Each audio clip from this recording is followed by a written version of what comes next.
May import na ang Phoenix Fuel Master sa darating na Commissioner's Cup. Balak din kunin ang big man veteran na si Greg Slaughter. Tara't pag-usapan natin yan mga idol sa video na ito.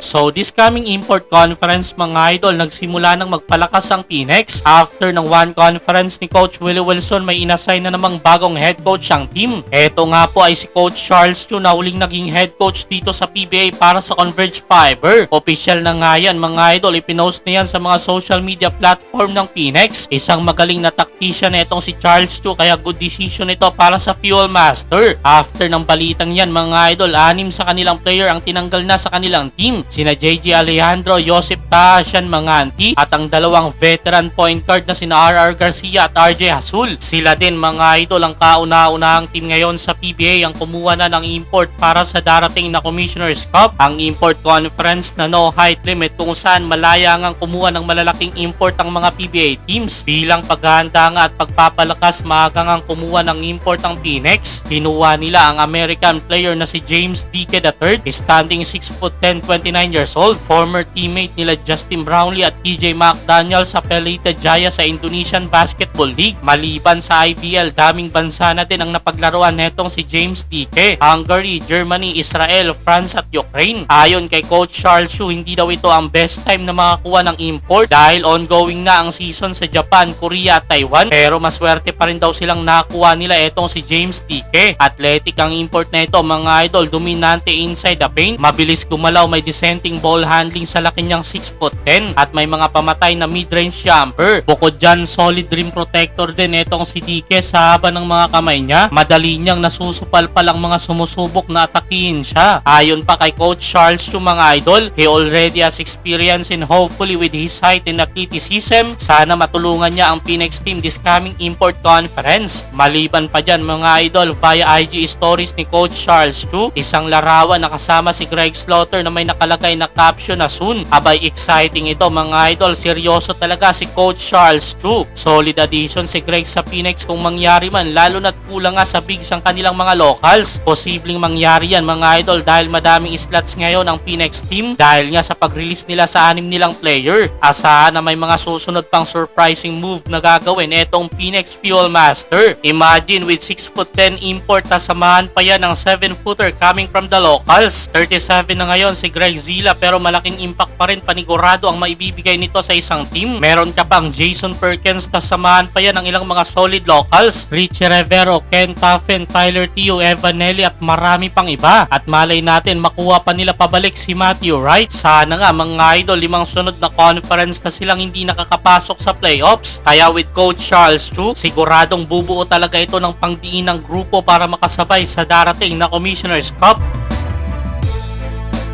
Yun mga idol, yun lamang para sa video natin na ito. Kung may opinion kayo, i-komento nyo lang yan sa baba at babasahin natin lahat yan.